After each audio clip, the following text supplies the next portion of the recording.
वीरों की भूमि और शौर्य का आधार हूँ। शांति का प्रतीक और रणनीति का हुंकार हूँ मैं। चंद्रगुप्त का साहस और अशोक की तलवार हूँ मैं। चाणक्य की कूटनीति और आर्यभट्ट का आविष्कार हूँ मैं। राजनीति की बुनियाद हूँ और राजेंद्र का अंदाज हूँ। आर्यभट्ट का सबसे बड़ा मगध साम्राज्य हूँ। मन में उज्जवल भविष्य और कण कण में बसे हैं सुनहरे सपने। गांधी की पहली उम्मीद और आंदोलन का आगाज हूँ। सीता की जन्मभूमि और वाल्मीकि का रामायण हूँ। महावीर की तपस्या और बौद्ध धर्म का संस्कार हूँ। हाँ, बिहार हूँ। पाणिनि का व्याकरण और गुरु गोविंद का जन्मस्थान हूँ। अखंड भारत का स्वाभिमान हूँ। हाँ, बिहार हूँ। नालंदा का इतिहास हूँ और गंगा का श्रृंगार हूँ। दशरथ मांझी की प्रेम कथा और कालिदास का विचार हूँ। हाँ, बिहार हूँ।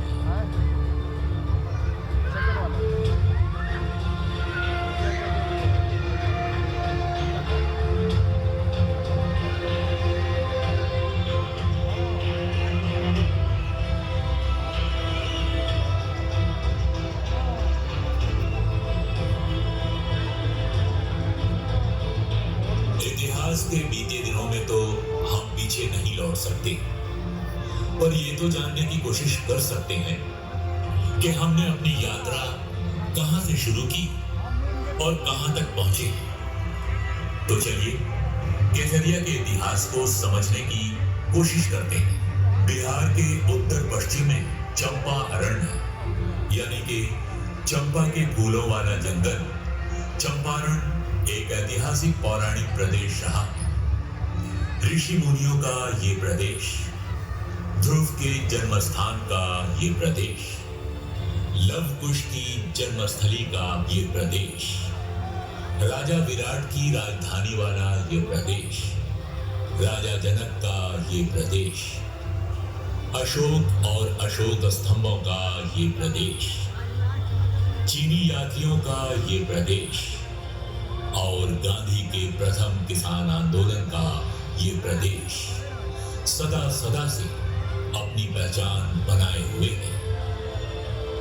ये कोई ईसा पूर्व 5वीं शताब्दी का अंतिम दौर था। वैशाली के चापाल चैत्य में बुद्ध ने भविष्यवाणी की थी कि उनकी मृत्यु 3 महीने के भीतर हो जाएगी। वैशाली वासियों ने इसे भय और सदमे से सुना।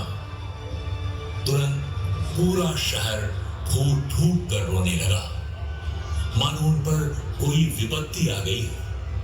कई लोगों के लिए ये किसी आपदा से भी बदतर था।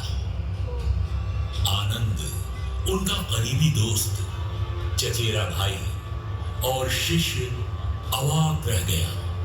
वो बुद्ध के मन को एक किताब की तरह पढ़ सकता था, क्योंकि वो बुद्ध की अंतरात्मा का रक्षक था। फिर भी उन्हें इस आकस्मिक विपत्ति का तनिक भी आभास नहीं था। अगले दिन कुटागार शाला में दूसरी मंजिल पर खड़े होकर बुद्ध ने शांति से वही दोहराया जो उन्होंने पिछले दिन कहा था। जी हाँ, वो 3 महीने के अंदर ही इस दुनिया से दूसरी दुनिया में चले जाएंगे। इस दिन समस्त वैशाली कुटागार शाला में एकत्रित हुई थी। सिर पर धूल लपेटते हुए, विलाप करते हुए और सिसकते हुए अब बुद्ध की भविष्यवाणी धीरे धीरे उनके दिलों में उतरने लगी थी। मृत्यु अपरिहार्य है, चाहे जो कोई भी हो, इसे टाला नहीं जा सकता। फिर बुद्ध केसरिया की ओर जाने वाले रास्ते पर धीरे धीरे आगे बढ़े और भीड़ से उनका पीछा न करने का अनुरोध भी किया। वैशाली शहर की सीमा पर बुद्ध रुके, पलटे उस शहर को देखा जो लंबे समय तक उनकी गतिविधि का दृश्य था और शांति से बुदबुदाए, इदम पश्चिमकम आनंद वैशाली दिशानाम भविष्यामि। हे आनंद, अब से मैं वैशाली की ओर नहीं देखूंगा। लेकिन उनकी इच्छा के विपरीत वैशाली की जनता भी सम्मानजनक दूरी पर उनके पीछे पीछे चल रही थी, मानो कोई अज्ञात शक्ति उन्हें बुद्ध के पीछे पीछे चलने के लिए खींच रही थी। जब काफिला केसरिया पहुंचा तो बुद्ध शांति से खड़े रहे, अपना ऊपरी वस्त्र कंधों पर डालते हुए उनसे फिर अनुरोध किया कि वे उनका पीछा न करें। फिर दृढ़ता के साथ आनंद से अपना भिक्षा पात्र लेकर बुद्ध ने उसे विदाई उपहार के रूप में वैशाली के लोगों की ओर बढ़ा दिया। रोते कलपते उन्होंने प्रभु की इच्छा को स्वीकार किया।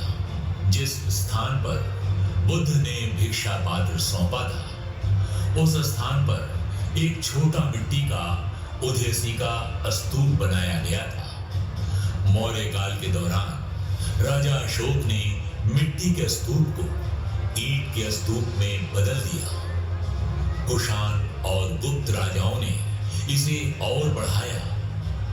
छठी 7वीं शताब्दी में गुप्त और उसके बाद हर्ष काल के दौरान केसरिया स्तूप को और बड़ा किया गया और सैकड़ों मूर्तियों से अलंकृत किया गया। इस स्तूप को भगवान बुद्ध के एक और अध्याय से जोड़ा गया है। प्राचीन समय में केसरिया केसपुट नामक गणराज्य था। सिद्धार्थ गौतम जब घर त्याग कर ज्ञान की खोज में शाक्य, मल्ल इत्यादि गणराज्यों को पार कर केसपुट गणराज्य केसरिया पहुंचे तो वहां अलार कलाम नामक एक सन्यासी से उनकी भेंट हुई और स्तूप स्थल पर ही सिद्धार्थ ने उनसे सर्वप्रथम दीक्षा ली। फिर वे ज्ञान की खोज में केसपुट से दक्षिण में वैशाली होते हुए बोध गया पहुंचे और निरंजना नदी के तट पर पीपल के वृक्ष के नीचे उन्होंने अंतिम ध्यान कर ज्ञान प्राप्त किया। इस गोलाकार स्तूप को एक भव्य 6 सीढ़ीदार स्तूप में परिवर्तित करने का श्रेय राजा हर्ष को जाता है, जिसके शीर्ष पर एक भव्य अंडाकार गुंबद था। देश विदेश से बुद्ध अनुयायियों और आम जनता का केसरिया आकर इस पवित्र भूमि के इतिहास को याद कर इसका नमन करना जारी रहा। फाहियान और हुएनसांग दोनों चीनी यात्री इस स्तूप के नीचे विनम्र प्रार्थना में खड़े रहे होंगे और डूबते सूरज में दिव्य आनंद लिए होंगे। फिर 6 गोलाकार छतों के विशेष रूप से बने कक्षों में भूमि स्पर्श, धर्म चक्र प्रवर्तन और वरदा मुद्रा में बैठे सैकड़ों बुद्ध चित्र हर एक भक्त के लिए एक लुभावना दृश्य रहे होंगे। यह संभव है कि रात के समय उन्होंने छत वाले गोलाकार स्तूप को सैकड़ों मिट्टी के लैंप से रोशन कर दिया होगा। 6वीं और 7वीं शताब्दी में अंतरराष्ट्रीय छात्र समुदाय, विशेष रूप से दक्षिण पूर्व एशियाई देशों से जो अक्सर नालंदा आते थे, केसरिया की बहुभुज सीढ़ीदार डिजाइन अवधारणा से प्रभावित थे। यह निर्माण प्रविधि इतनी प्रभावशाली एवं चित्त आकर्षक सिद्ध हुई कि इससे प्रेरणा लेकर भूटान एवं वर्मा में अनेकों स्तूपों का निर्माण किया गया। इसमें तिसेरू और परिहासपुर कश्मीर, चोटेन कोरा भूटान, तोलिंग के चेटेन तिब्बत, श्वेसांडा पगोडा भूटान, मिंगला चेती बर्मा और मिंगला जेडी बर्मा केसरिया की प्रेरणा का सबसे उत्कृष्ट उदाहरण केसरिया निर्माण के 155 साल बाद 800 ईस्वी में जावा में निर्मित विश्व प्रसिद्ध धरोहर बोरोबुदुर है। ज्ञात रहे, नालंदा में वास्तुकला भी पाठ्यक्रम का हिस्सा था। जावानीज छात्रों को केसरिया के डिजाइन की नकल करने में कोई समस्या नहीं थी। प्राचीन काल में केसरिया एक व्यापार केंद्र था, क्योंकि राजगीर को श्रावस्ती से जोड़ने वाले प्रमुख व्यापार मार्ग यहीं से होकर गुजरते थे। लगभग 1200 ईस्वी पूर्व में बख्तियार खिलजी की आक्रमणकारी सेना द्वारा बिहार और बंगाल पर विजय के फलस्वरूप दोनों क्षेत्रों में खून खराबा हुआ। बौद्ध धर्म, जो मुख्य रूप से शहरी क्षेत्रों और नालंदा और विक्रमशिला जैसे संस्थानों में जीवित था, उसे लूट लिया गया और जला दिया गया। संयोगवश केसरिया बच गया, लेकिन संरक्षण के अभाव में इसकी देखभाल और रख रखाव करने वाला कोई नहीं था। चिलचिलाती धूप और मूसलाधार बारिश के कारण गंडक नदी के बाढ़ के मैदानों में स्तूप का विघटन तेजी से हुआ, लेकिन बड़े और लंबे समय तक रुकने वाले बाढ़ भी इसकी भव्य ऊंचाई के कारण इस स्तूप को निगल नहीं सके। भूकंपों ने इसे क्षतिग्रस्त करने की बखूबी कोशिश की, पर ये अपनी अंतर्निहित ताकत और वास्तुशिल्प डिजाइन के कारण टिका रहा। लेकिन धीरे धीरे दरारों में पानी जा रहा था। पूरी संरचना पर पेड़ उग आए थे। उनकी जड़ें स्तूप की पसलियों में गहराई तक घुस गई थी, जिससे वो नाजुक हो गया था। वर्ष और सदियां बीत गईं। उस पर उगे पेड़ों की संख्या कई गुना बढ़ गई थी। परित्यक्त स्तूप एक निर्जन और उदास खंडहर बन चुका था। उस पर सदियों की मिट्टी जमा हो गई थी।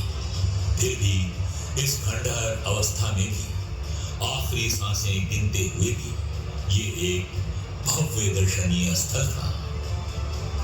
इस स्थल का निरीक्षण 1814 में कर्नल मैकेंजी और 1835 में हाजसन द्वारा किया गया था। 1861-62 में अलेक्जेंडर कनिंघम ने न केवल स्थल का निरीक्षण किया, बल्कि पास के क्षेत्र की खुदाई भी की।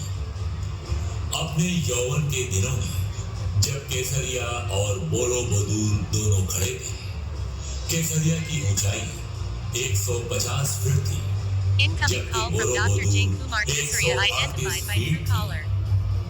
समय के साथ इसकी ऊंचाई 123 फीट तक कम हो गई थी, क्योंकि हर्मिका और छत्रावली पहले ही गिर चुकी थी। लेकिन अभी एक और बड़ा झटका आना बाकी था। 1934 के भूकंप ने इसे पूरी